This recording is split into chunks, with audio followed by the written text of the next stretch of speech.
Anong pwedeng mong sabihin 'pag tinatanong ka ng, "Tell me something about yourself." So, nag-prepare ako ng 5 openers na pwede mong sabihin. I-share ko sa'yo isa-isa, tapos explain ko. My name is, I live in, I work as a, I was responsible for, tapos I spend my free time.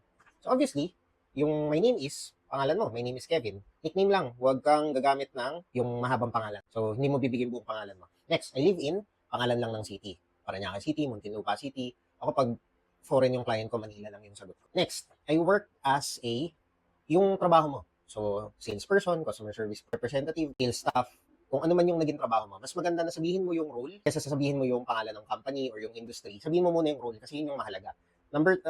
Yung I was responsible for naman ay related dun sa I work as. So, I work as a sales representative. Ano yung mga ginawa mo? I was responsible for reaching out to clients. I was responsible for telemarketing, email marketing, setting appointments, uh, preparing presentations, lahat ng ginawa mo, closing deals, presenting to clients, lahat yon responsible for. So, kahit abutin ng 4 na sentences yun, 5 sentences yun, or kung marami talaga, lagay mo tapos piliin mo yung mga pinakamaganda. Next, ito yung last part. This is what makes you unique. I spend my free time. So, ang daming tao, yung I spend my free time nila, sabihin nila, I spend my free time na, ano lang, sa bahay lang ako, scroll lang ng cellphone, o kaya play lang ng games, play with my dogs, play with my kids. Walang masama sa ganong hobby kasi yun naman talaga yung ginagawa mo.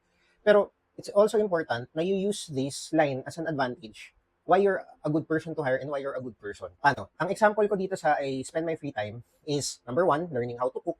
Number 2, going to the gym, learning martial arts, minsan taking online course, writing for my blog, o kaya parang I write online sa social media, gumagawa ako ng content. So, lahat yun has one message. Ang message na yun is, I'm trying to improve myself. If you're learning how to cook, you're learning new skills, you're trying to improve yourself.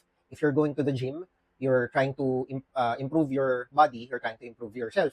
Yung martial arts naman, or any class, any difficult na skill, you're trying to improve yourself. So, lahat to, ang message is you're trying to improve yourself. Kasi hindi naman lahat ng pagkakataon, maganda yung ginagawa mo. Pwedeng ma-hire ka dyan sa work na yan, tapos mahirap pala, hindi mo pala kaya. Initially, sa umpisa, hindi mo kaya. Kasi lahat naman ng tinatry mo for the first time, mahirap talaga.